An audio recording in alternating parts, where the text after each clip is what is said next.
So, we are going to be talking about grow your audience, grow your practice, the power of newsletters. And having worked with Nancy, I can tell you she's got some amazing. If you're on her newsletter, if you get her newsletters, if you get any emails from her, you know what I'm talking about and the art that she really is creating and leveraging in her newsletter campaigns. And so I'm going to shut up. I'm going to turn the floor over to Nancy and let her share with you the power of newsletters. Thanks, Nicole. Hey, everybody. I see lots of familiar faces. Sybil, I'm just imagining your face. It's beautiful. Your hair's all whipped off to one side. Today, I feel very fortunate. This is my win. See, there she is. Hi. My win is to be able to share this amazing experience with you. And I wasn't sure a couple of years ago when I started my business what I was going to do first, how I was going to make it grow, or what I needed to do to create a footprint. And I can tell you that when I started with the newsletters, I thought, okay, it's something I can do. I have tripled my newsletter audience in 2 years, and I have an unsubscribe rate of less than 1%. And I have to tell you, it has been a fantastic ride. And I thought, I know other people out there are doing newsletters. I know some of them are doing them once a month, or some are doing them more often than that. But I also know there's people out there who aren't doing them at all. And a lot of people think, I don't have the audience for that. I don't know what I would put in there. I'm not sure how this would really benefit me. So I just kind of want to walk you through my experience with this, that maybe it will inspire and help you be able to grow more of your own business through newsletters. And if you set up your campaigns right, they will help grow your business, okay? Done right, they can help you create that know, like, and trust that we've been talking about for so long. That method for consultants is a method to success. Because if clients feel like they know you and then they like you and then they trust you, they're going to give you their business. And I have been able to create that know, like, and trust with a whole lot of people through my weekly newsletter. But there's certain components that you need to be able to have in place to build this. And I'm going to go through 3 key components of a successful newsletter campaign. One is your audience, okay? My audience went from 141 to over 500 in those 2 years. Well, okay, great. That's awesome. Where'd you get the 141? How'd you even start this? What was that like? Well, I have to tell you, start where it's easy. So I started with my family, started with my friends, I started with my coworkers. I even pulled out my Christmas card list for the people who just get to hear from me once a year. And I made sure that I looked at all of them. Do they know me? Yeah, they know me. All right. Do they like me? Well, I would assume so, considering, well, maybe some of my family members may not, but that's neither here nor there. But those people, they love to get my Christmas card. All right. They love it that my coworkers said yes. So I started with just that. And then I thought, okay, as I moved along, how do I build this audience? I've got my core audience. That's great, but I need to build it out. So how do I look to build it out?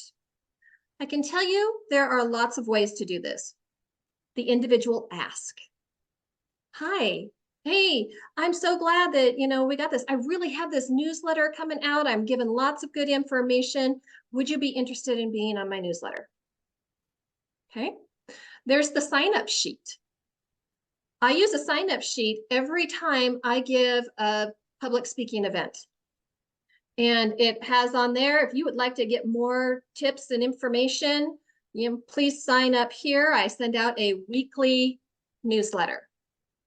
I fill that sheet practically at every speaking engagement that I have. Actually, I put this together in a speech for my local Toastmasters that I did a few weeks back. And as my visual aid for my speech, I had my sign-up sheet. Every single one of them signed up. So, it's opportunity, it's there. Keep that in mind. The business card exchange. If you are at a networking event, you are at a conference, whatever it is, you get that card.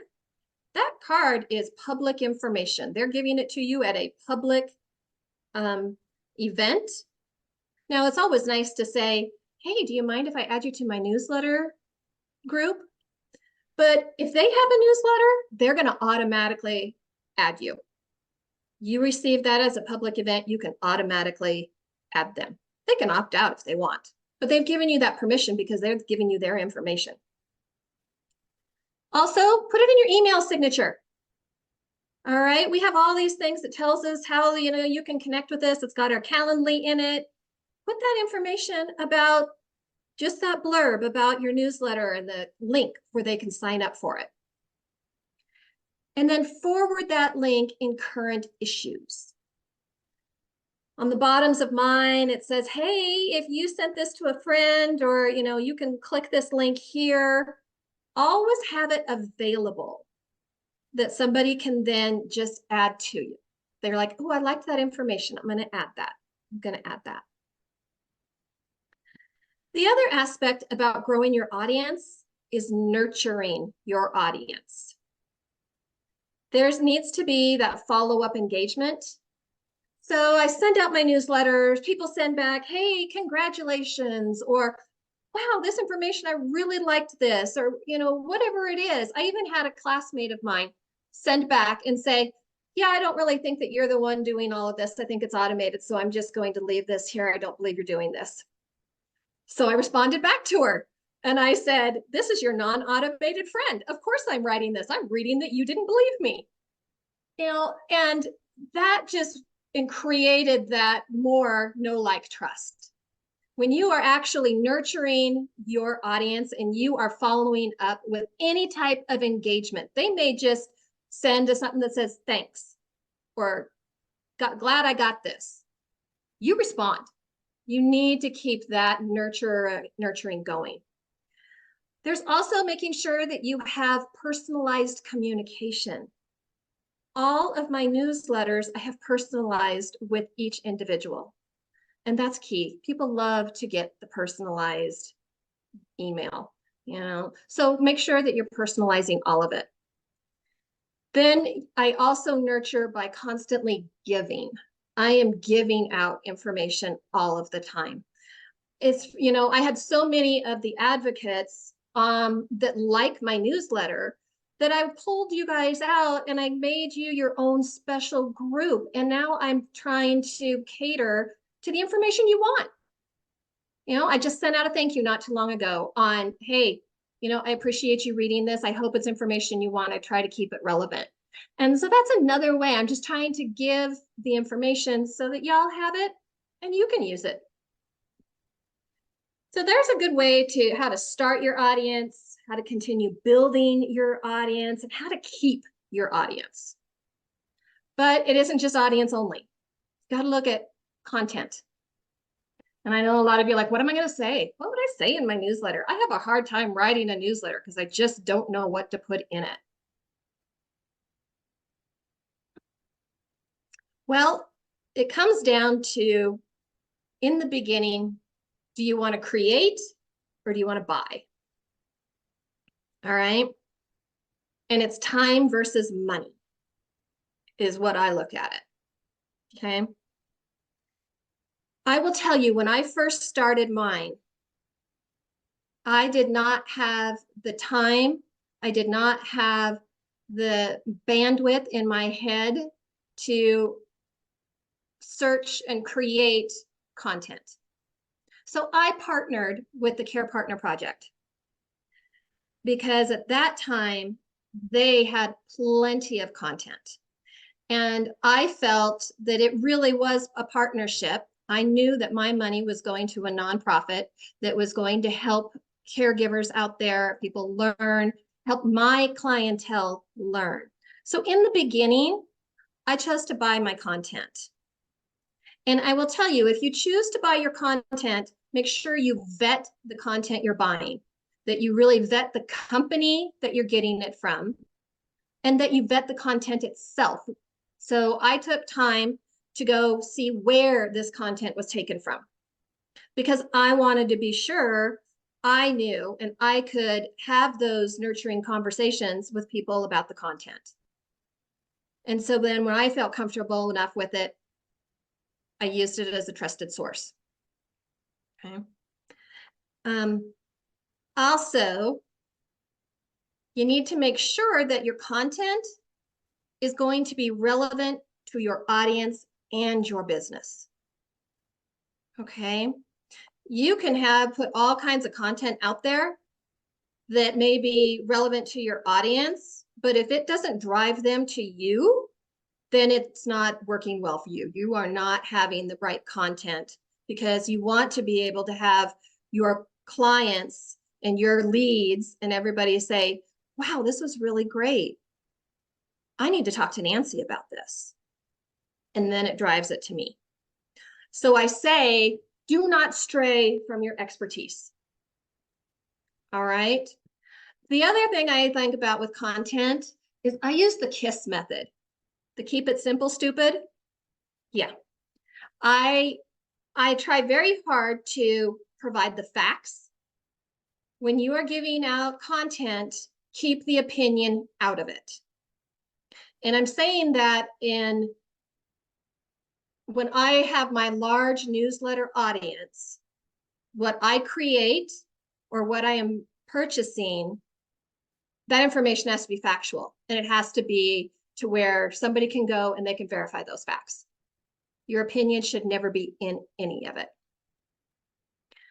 Now, that being said, some of you who are in my special advocacy group, you've seen a little bit of my opinion kind of sneak in a little bit on some of those things. That last one on PBMs, yeah, that had a little more punch to it than some of the others.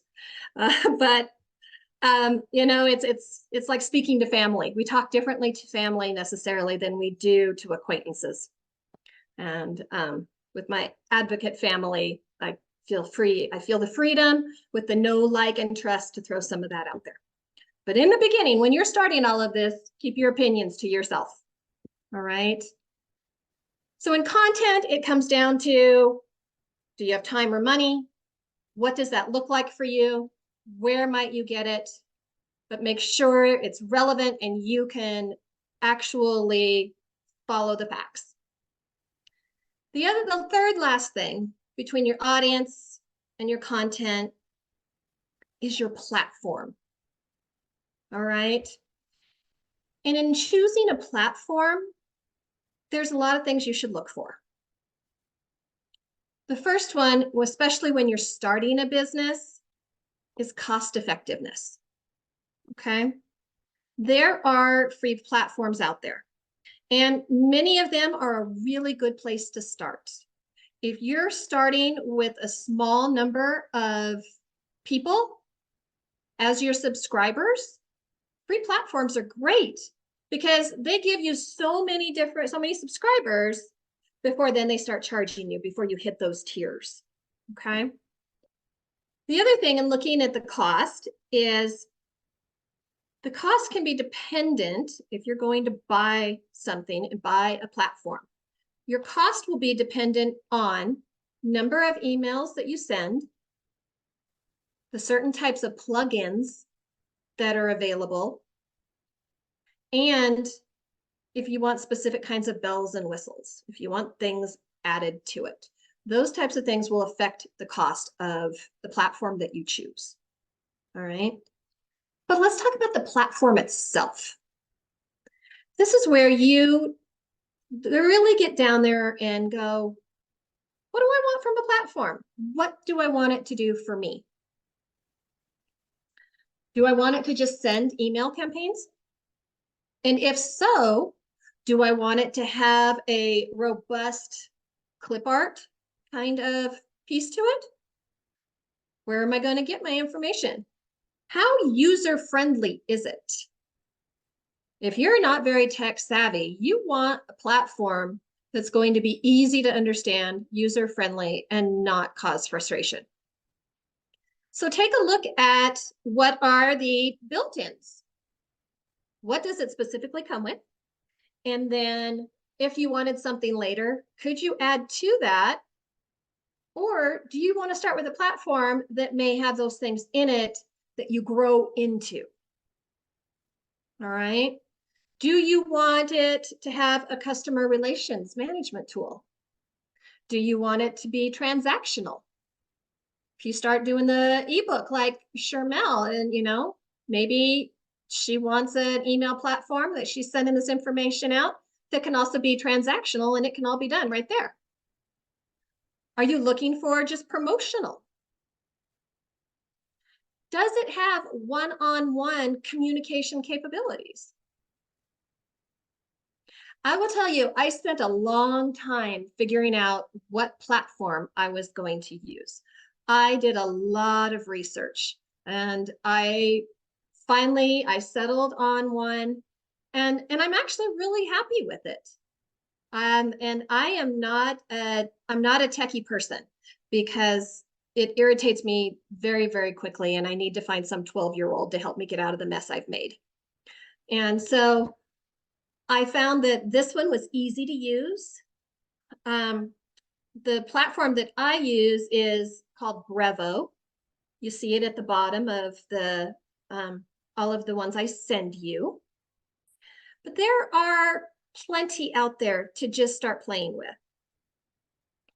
So once you have kind of taken a look at what's your audience going to be, how do you want to do your content, what needs to be your content, and you've decided what kind of platform you want, and you have those three, I can tell you, you can have all of those down pat. Everything can be perfect about each particular one of those.